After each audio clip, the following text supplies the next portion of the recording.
We love the musical Hamilton. Now, we haven't seen it yet.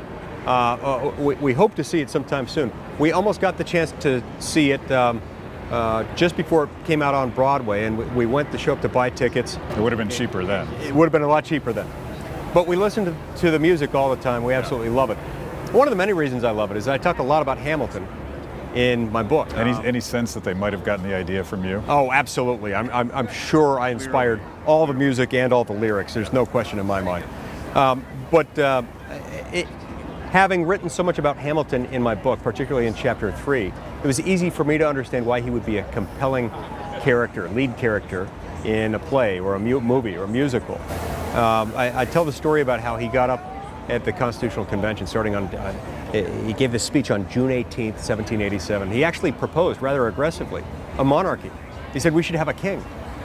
Now, I tell a lot of stories about Hamilton, about why he might have leaned this way. His fellow delegates listened to him for a long time. They indulged it.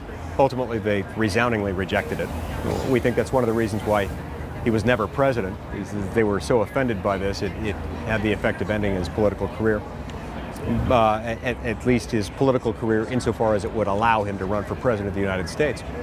But I make the point that we rejected that as a country. The Founding Fathers rejected the idea of a monarchy, in part because they didn't want people who were immune from the popular will as expressed through elections.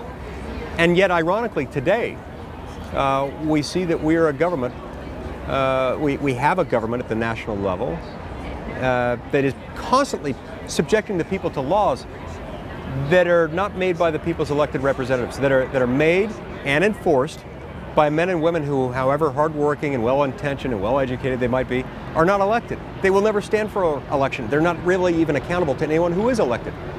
This is a problem, and this is one of the messages of my book. By telling these stories, I help make it easier to understand why we need the Constitution. Most importantly, why it's never been more relevant and more important than it is right now, today.